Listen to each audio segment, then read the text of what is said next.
Okay. Is this working? Yeah, okay. So, welcome everybody to this series of 2 workshops where we will talk about the digital twin of the ocean. My name is Bente Liljaby. I am owner of a small company called BLB from Norway, and I'm a partner in the Iliad Digital Twin of the Ocean Green Deal project. And I will be the master of the ceremony today on the first session, and I will give the floor to my colleague from Portugal, Arthur Rocha, afterwards. But for now, we have a very tight program schedule, so I think I will just start to introduce the first speaker, Martin Wisbeck, who will introduce us to a global perspective on digital twins. Martin, the floor is yours. Well, Bente, thank you very much. Welcome, colleagues. It's my great pleasure to be here with you in Lisbon at the second UN Ocean Conference. And I'd like to introduce to you a framework for digital twins of the ocean. And I want to talk to you also about what I think about digital twins of the ocean. They're an opportunity to future-proof sustainable development, very much in line of what we're discussing here in Lisbon. So many of you know something about digital twins, some of you maybe not so much. So on the left-hand side, you see our capabilities increasing about observing the ocean. This can be in situ, there can be robots, it can be from space, it can be from citizens, private sector, and the like. And that data then gets put together, harmonized, shared, and that data can also inform models that allow us to look into the future, how the ocean is evolving. And all of this produces information, and the information is increasingly shared digitally, let's say through cloud-based system. And I just put a couple of European acronyms down there. So the digital twins really span that whole domain in interesting ways.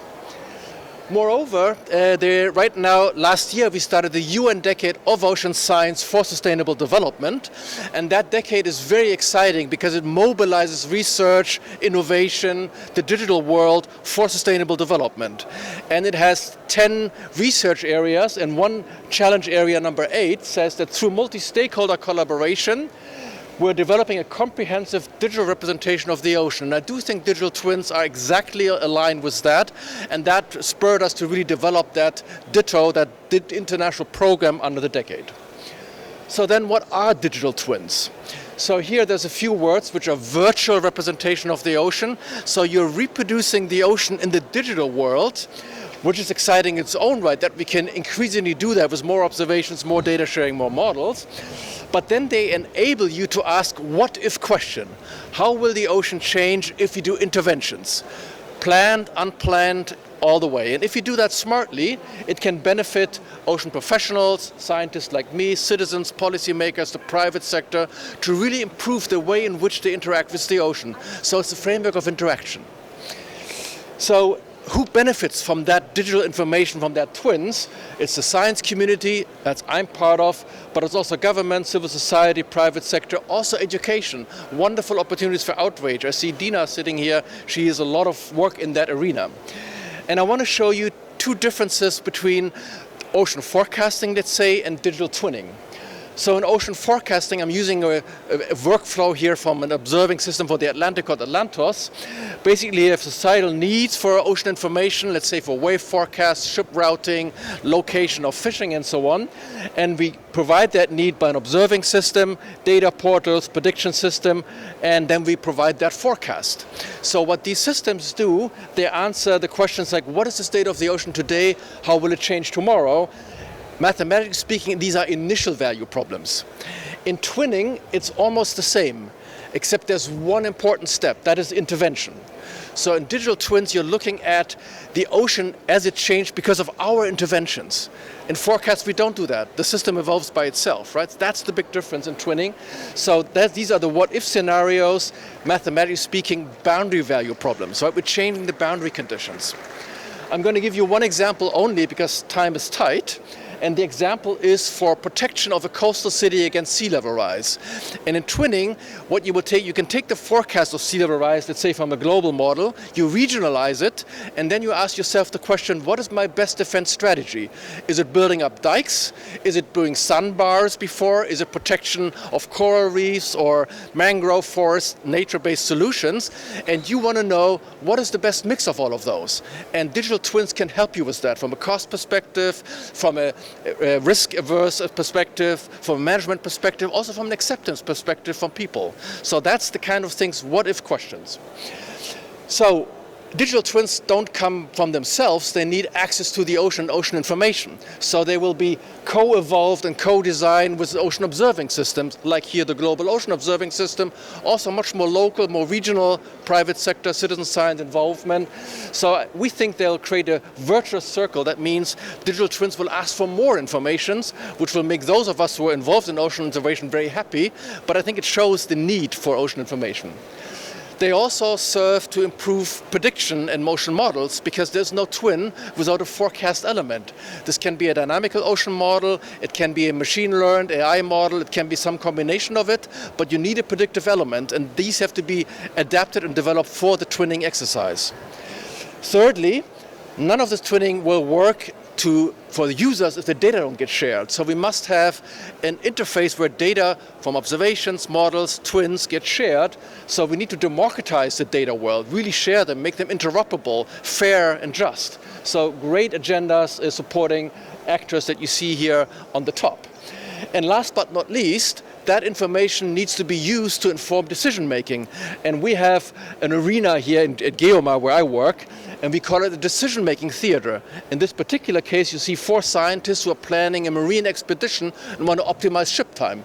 Next time, you sit down with stakeholders who want to optimize the defense protection. Next time, you sit down with people who want to optimally grow salmon, things like that. So it's decision-making theaters are enabled by digital twins, certainly browser-based systems, Jupyter notebooks, and maybe even fully 3D immersive environments like for gaming industries. So very exciting needs in the interaction. 2 more slides. We had a great international digital twin ocean summit sponsored by the G7 UK in London a month ago. It was a fascinating meeting, bringing all the actors together from research, private actors, civil society, early career scientists, experience, wonderful. And in our global program, DITTO, the digital twin of the ocean, we have developed 5, 6, maybe 7 working groups looking at all the actions. And I'm not going to go through them, you can read them. And what we're looking forward to is engaging with all of you. So sign up on the website to be part of the community. You can be a partner, a contributor. It's really exciting to have that global framework there. We have interest from China, we have interest from the United States, from South Africa, Brazil. So people are coming together and want to share the knowledge and the experience. So I'm quite looking forward to the discussion here today, but also really making digital twins and the framework available for everybody in the UN sense, leaving nobody behind. That definitely includes the Global South and many actors from there. Thank you very much.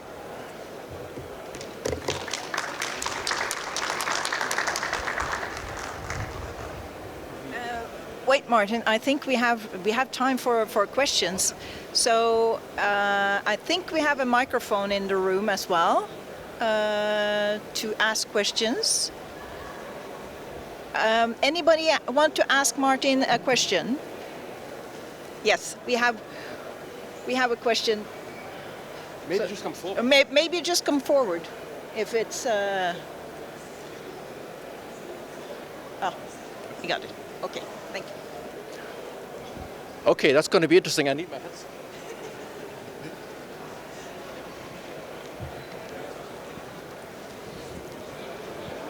Okay, question?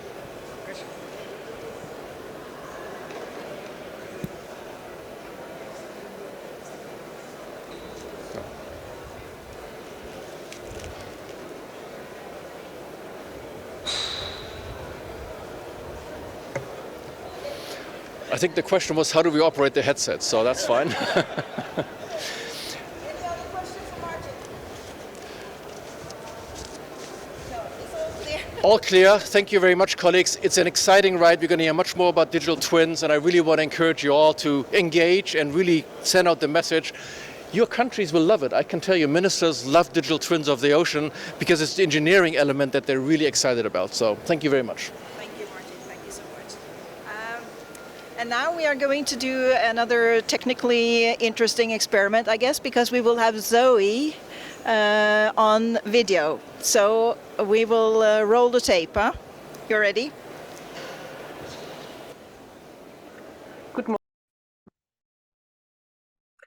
Good morning. My name is Zoe Constantinou. I am a policy officer with the European Commission, Directorate General of Maritime Affairs and Fisheries, and I'm a member of the inter-service team working on the European Digital Twin Ocean, and I'm here to present you the European Mission Ocean and in its context, the European Digital Twin. As you may already know, the European Mission Ocean, Restore Our Oceans and Waters by 2030, is in the framework of other missions as well, a new way of that the Commission introduces and proposes in order to work towards addressing challenges, important challenges that our society faces today, and the restoration of oceans and waters is, of course, one of them. It will introduce a new systematic path to restoration of the health of the ocean and waters, and it's built in a manner that will allow demonstration of multiple activities that will come together in order to achieve specific objectives and targets. These objectives are related to the protection and the restoration of the marine and freshwater ecosystems and biodiversity in line with the EU biodiversity strategy, the prevention and elimination of pollution in line with the EU Zero Pollution Action Plan, and with the sustainability of the blue economy, climate neutrality and circularity of the blue economy in line with the EU climate law. All the specific objectives and targets of the Mission Ocean are related to the goals of the Green Deal and are aiming to contribute towards achieving the very ambitious goals of the Green Deal. It is very important here for our discussion today to speak about the cross-cutting enablers, one of them being the digital ocean and water knowledge system, part of which will be the European Digital Twin Ocean. In the context of the mission, the work is going to be delivered through the 4 different lighthouses: the Danube River Basin Lighthouse, the Atlantic and Arctic Sea Basin Lighthouse, the Mediterranean Sea Basin Lighthouse, and the Baltic and North Sea Basin Lighthouse. The idea behind this intervention logic of the Mission Ocean is that with targeted actions in specific areas and having these 3 specific objectives that are so interrelated with what we want to achieve in the Green Deal, we will be able to see practical results and demonstration actions that will not only include high-level research and innovation, but will include also practical applications and the very strong engagement of society. The engagement of society in the goals and outputs of the missions is extremely critical, and for oceans even more, as we do know the importance of oceans for our society, and we need to make this even more clear, and we need to have society participating in this kind of interventions. Going back to the digital ocean and water knowledge system, that is going to be this cross-cutting enabler, we come by the idea of the European Digital Twin Ocean. We know already that in Europe, we have unrivaled infrastructures on marine observations, on data and modeling and forecasting, with existing marine knowledge assets, as well as with very high-level research and innovation actions that are taking place regarding the marine environment. What we need currently is for these assets, marine knowledge assets, to become sufficiently interconnected in between them and to become fit for the digital era. And this is what the European Digital Twin of the Ocean will aim to do. We need to take this knowledge base that we already have and to take it to the next step in a digital framework to create user-driven powerful tools to strengthen what we know for the ocean and to be able to have more efficient ocean management and marine management in the framework of the goals of the Green Deal, and keeping in mind that we need to be able to assess different scenarios in order to be able to manage more efficiently, covering all the interrelated sectors that are taking place in the marine environment, including fisheries and aquaculture, but also conservation and all the other activities, but also taking into consideration that we need to implement the wide and important European policies regarding the marine environment. The first move towards the development of the European digital twin was the publication of the Green Deal call regarding the creation of transparent and accessible seas and oceans through a digital twin of the ocean. The outcome of this call was the very interesting and very important project Iliad. I'm not going to go into details for this because other people in this workshop are going to speak in much more detail about the importance of the project Iliad. But then it was clear after the publication that we had the necessity to create a core EU DITTO infrastructure that would be a public good and service, but that would be also have the perspective to be a long-term initiative that will build on what we already have in the European Commission and that will guarantee continuity for all actions that are going to take place under the EU DTO umbrella, including the project Iliad. The continuity is an extremely important part to guarantee sustainability of this approach.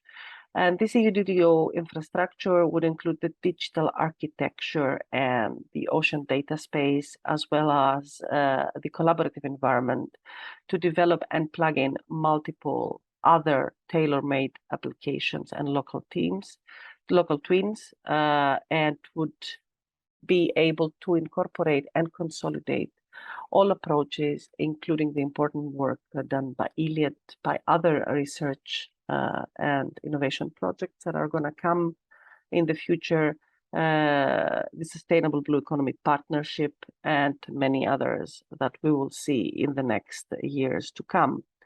This EU DTO infrastructure has been an international commitment made from President von der Leyen last year in the One Ocean Summit last February in Brest, and it is considered a major deliverable of the mission Restore Our Oceans and Waters by 2030, but also it is considered an engagement towards the international community to develop this core infrastructure that is going to be operational and that is going to provide a good practice and maybe a facilitation platform to develop also other international applications.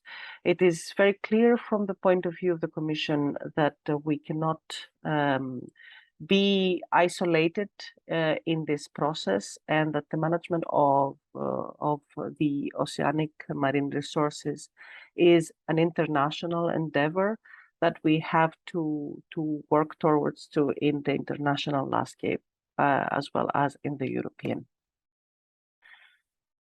I show you here this infographic that is showing what we envision to be the digital twin ocean, the European digital twin ocean.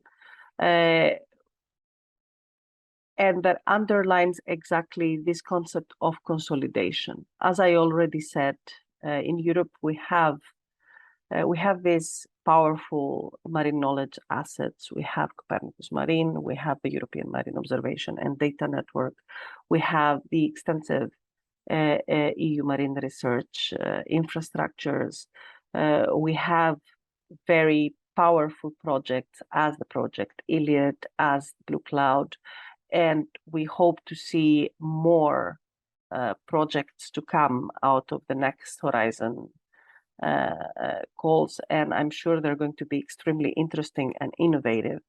The effort that we want to do through the European Digital Twin Ocean, and the colleagues here I'm sure are going to speak for, is to put together this effort and these different efforts, these different projects, to consolidate them in a manner that everything in the next years is going to be interoperable, that we will have this digital space that is going to be used not only by research and by scientists, but also by the blue economy actors, by policymakers, and of course by society, in order to understand better our oceans and to explore better how we can take advantage of these resources by conserving also these resources in the level that is necessary for our benefit and welfare as societies.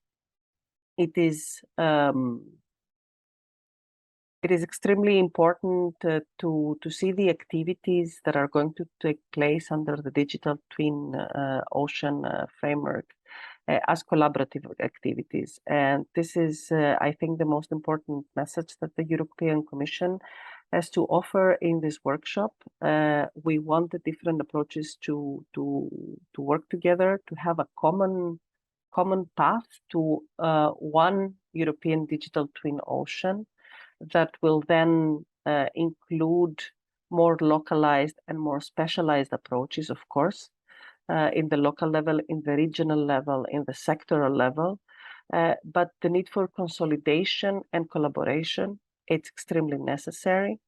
If we also want to see the European Digital Twin Ocean as a part of a bigger approach, the Destination Earth, that is also one of the main objectives of the European Green Deal. In the next years, until the end of 2024, I'm sure that we're going to see a lot of progress and a lot of applications that are going to fit in this core digital framework, and that they're going to demonstrate the importance and necessity to create such a digital system that will consolidate approaches.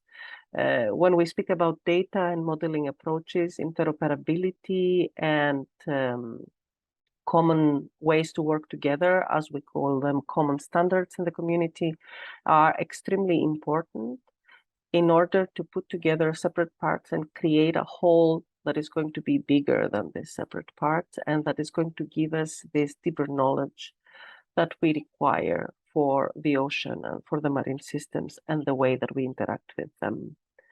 Thank you very much for the opportunity to give this input to this very interesting workshop, and I'm sorry that I cannot be in Lisbon with you, and I wish a successful continuation of the workshop. Yes.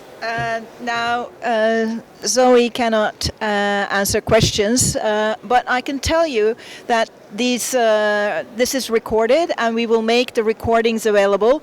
We are also recording what's going on here, and we have the slides that you can consult with later to really absorb what is being said here in a very short time.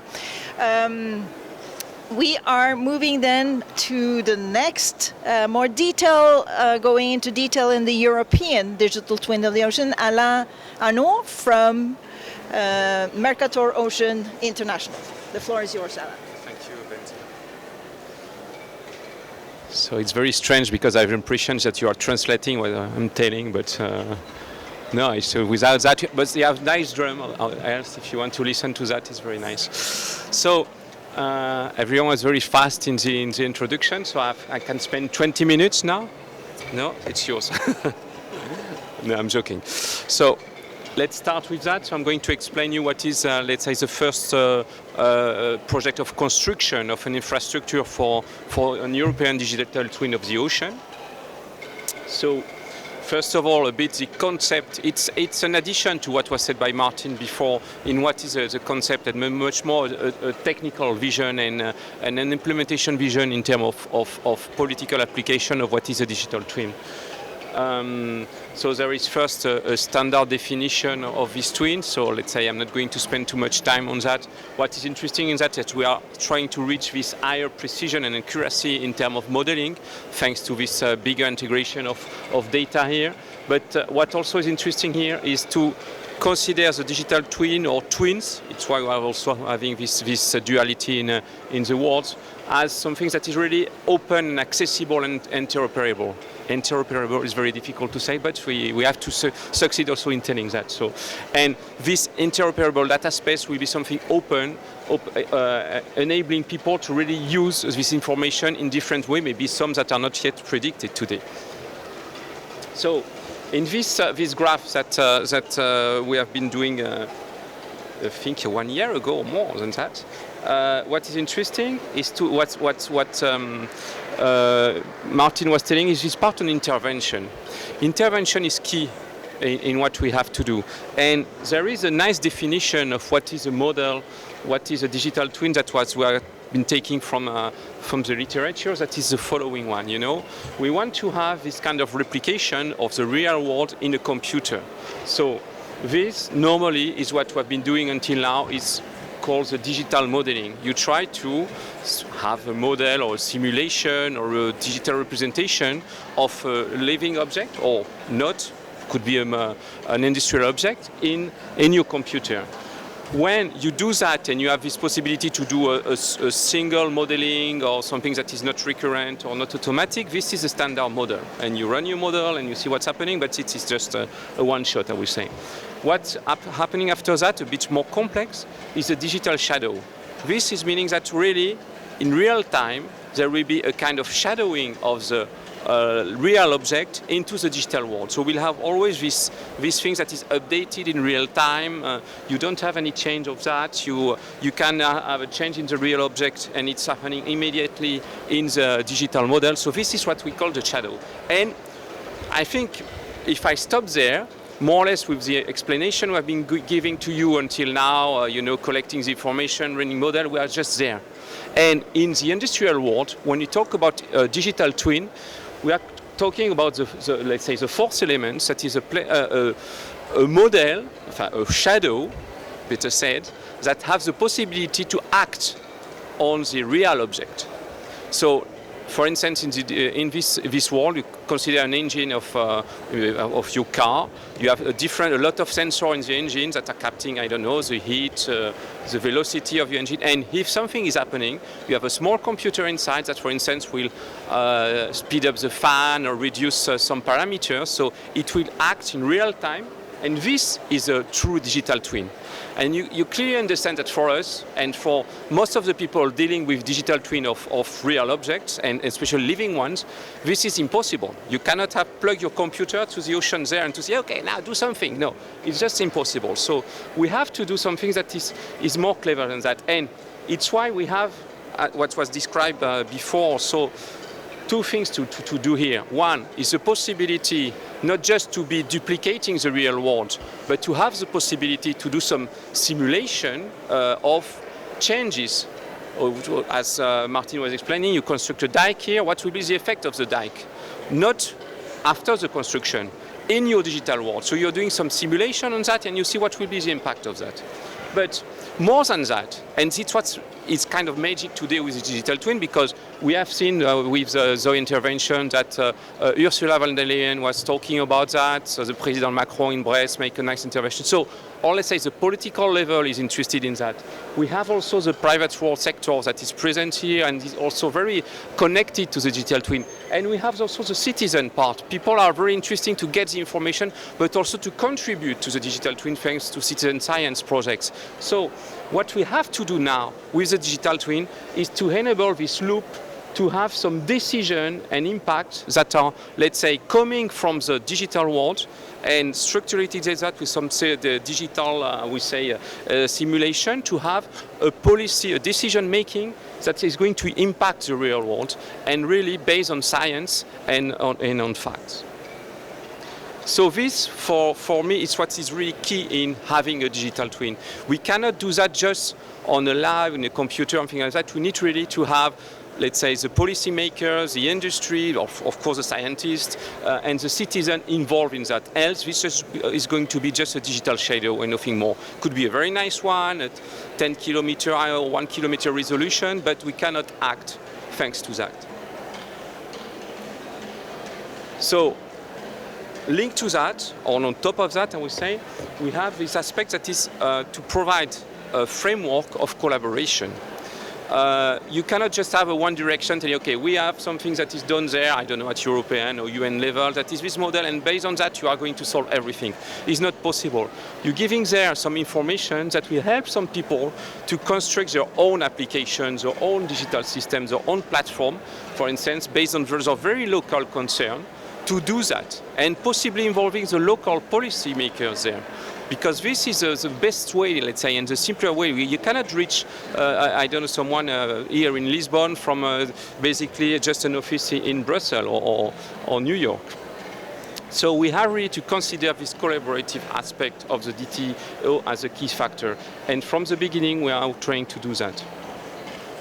And this meeting is a good example of it.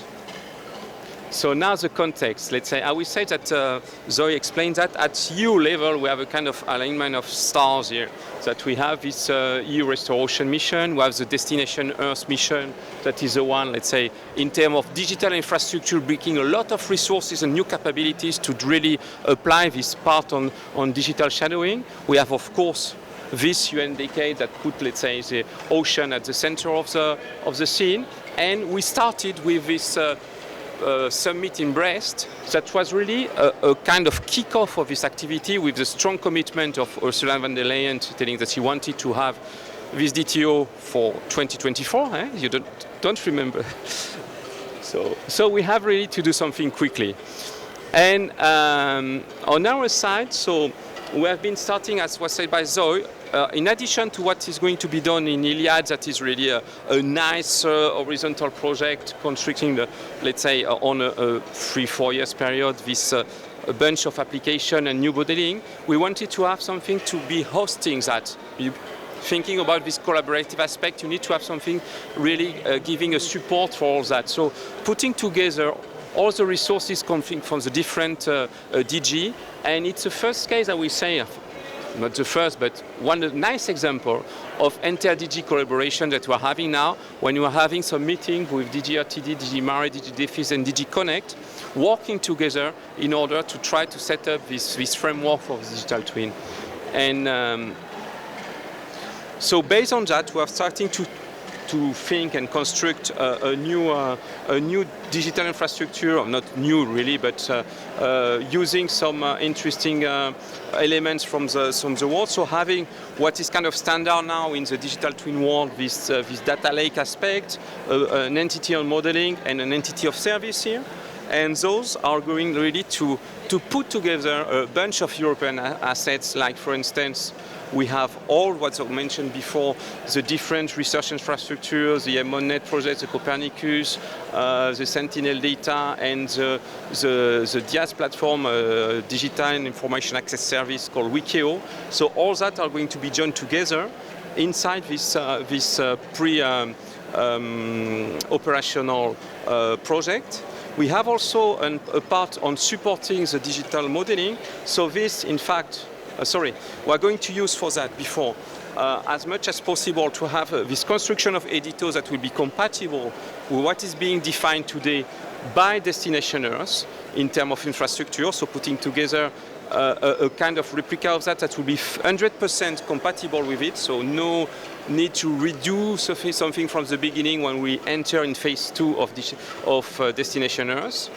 And we are also going to be hosting, as much as possible, most of the project from the mission Restore Ocean. So, of course, a direct link with the project on underlying models and for the European DTO, but also possibly to have an hosting of the results and need of resources from the different lighthouses. And of course, and we plan to do that with Iliad, that is having this full spectrum of activity now to being done today.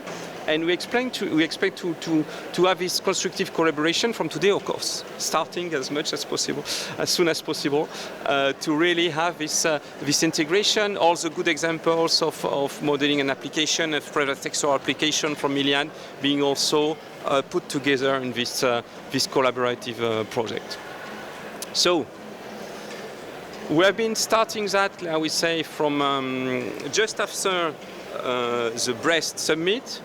We have been putting together 5 groups of people along those different lines. The one of really having some expert in the sensor part, being satellites, but also, of course, in situ sensor, and focusing on new sensors, you know, the sailing drones, something like that, and the captation of bioinformation. Of course, the part on modeling, but not just considering the standard modeling, but integrating hybrid models, integrating artificial intelligence. The part on service the ocean, that is really what we mentioned before. It's key for the digital twin, because there you need to have the possibility to co-construct your own applications here. Of course, all that inside this European framework, that is something today bringing a lot of resources coming from the European Science Cloud to the different HPC services from EuroHPC, and all that integrating and serving international collaboration, like of course DITTO, but also the DCC on ocean prediction and a lot of them. So we have been lucky to put together, let's say, in something like less than 70 days, having some contributions, written contribution for 70 actors. I'm not sure that, you know, 70 and 70, it sounds nice, but I'm not really sure that it was 68 days and 71, but it's okay. But keep that in mind. Less than 70 days after this One Ocean Summit in Brest, we're having 17 experts coming together in Paris to join the forces in really trying to set up when I say a new definition, but some basis for the definition of what is a digital twin of the ocean. And I will say this was a very, very nice moment for those that were there. It was an interesting moment. And this sequence, I've been starting so on the 15th of March. This working group, so workshop on the 20th of April, and on the 21st, a high-level event with different DGs and ministers, even like that, stating the importance of this DTO. And we plan to have yearly meeting after that to continue the construction of it. But more than that, we have been raising some interesting concerns during this meeting. One of them is this one. This one is very interesting because, you know, imagine we are going to do the perfect digital twin.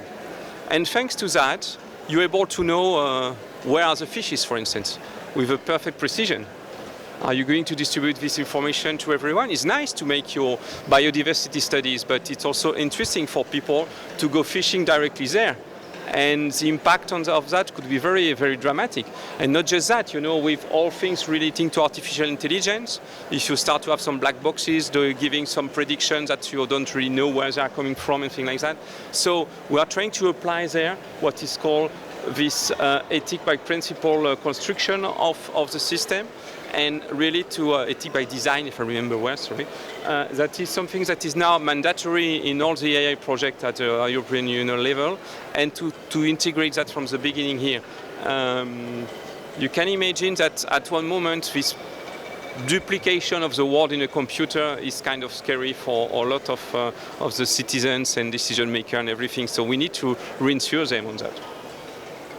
And finally, to conclude, we raise from that a list of 10 first, we say, highlights and fundamental needs here. And you will see that what is coming more often is to work together, to have integration of users, to have this really this community here working together to set up this DITTO.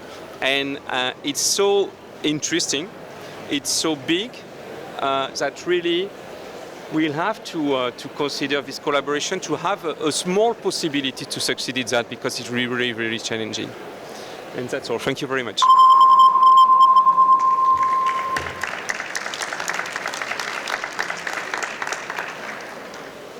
Thank you, Alain.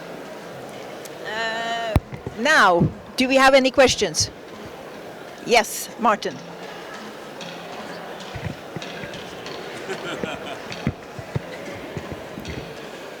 So Elaine, a great presentation, and I think I wanted to have a comment or a question, and you're reacting to both your intervention and the one before from DG Mare. I always find it confusing when people talk about in singular, right? They talk about the digital twin of the ocean, and then I hear all the presentation, I'm seeing many digital twins of the ocean. So maybe, I know you mentioned that in your talk, but I want you to maybe clear that up a bit more for me, because I see a lot of questions in people's faces when that comes up. So you must have a good narrative around it. I have mine, but I want to hear yours. So I will start with mine. No, in fact, you're right. We talk about one digital twin of the ocean that is constructed by the contribution of several digital twins. So it's what Zoe was telling before, you know, each of the contribution may make the whole object bigger than just that. And it's really that. We want to have something that is this digital twin of the ocean, but this doesn't mean that it's a unique thing. It's like, you know, when you have, we have been working a lot in the last years, I will say, on the distributed cloud with different platforms there. You have the impression that it's a single object, but in fact, this is completely distributed. And at one moment also, we have to admit that for us, when we talk about the DITTO, it's this European platform for the construction of the DITTO. That's also another simplification, because it's too long to say the European platform for the construction. So we're just talking about the DITTO, but it's the same. And you're right, we need to have, and it's why this part on interoperability, I will never be able to tell that, is so important here, because really you need to have this really some good standard. We'll be talking with Enrique on that, on the DCC, and it's very important to have that, to create this interoperability, to make from several digital twins one digital twin, but not an hegemony here on that. Yeah.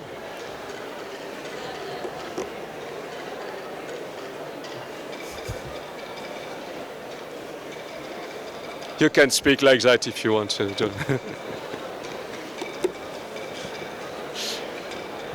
Thank you. Thank you, Alain, for a wonderful talk. Thank you, Alain, for a wonderful talk. You can hear me directly. So you mentioned in your answer.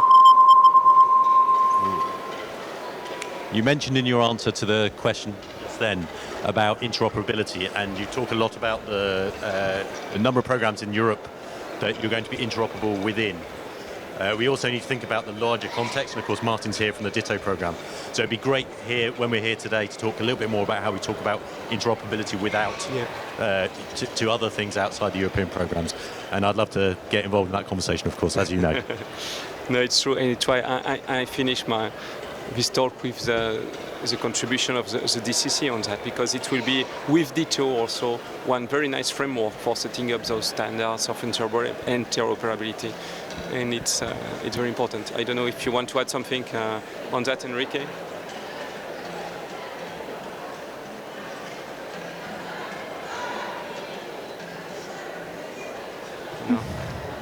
Works? Yeah, now yes. Okay. Just to say that one really clear framework to develop these kind of things and something that will be complementary and that will help to reach this final objective is the actions that we are going to develop inside DCC. As Alain was, the Ocean Predict DCC, as Alain was mentioning, we are having this conversation on how this can be instrumental, how we can use that to pursue this beyond the boundaries of EU. But you have also, if Martin could tell that, there's a lot of working group also in DITTO that are dealing with that. So we are part of that, and it's very important to stress that because also, as you said, there is one. How many oceans do we have? One ocean. Thank you, Anna. Thank you. I'm looking at the time. We are very shortly. If you want to discuss more on these issues, we will actually address this in the next workshop after the break. We will go more into detail on what we mean by interoperability. We will pick up on what Martin has been saying on including the global versions, the different versions of digital twins. And we are, of course, working very closely with the European Digital Twin, the DITTO, with Alain's group. So you will learn more about that after the break, and we will also talk on the marketplace and how we can make this accessible to others than us in this group. Thank you so much to all the speakers. It has been super interesting. Now our time is over. I'm trying to respect the time here. There will be more information about the information from these presentations, recordings, etc. will be made available online. So just follow us in social media or find us on the web pages, and we will keep in touch. Thank you so much.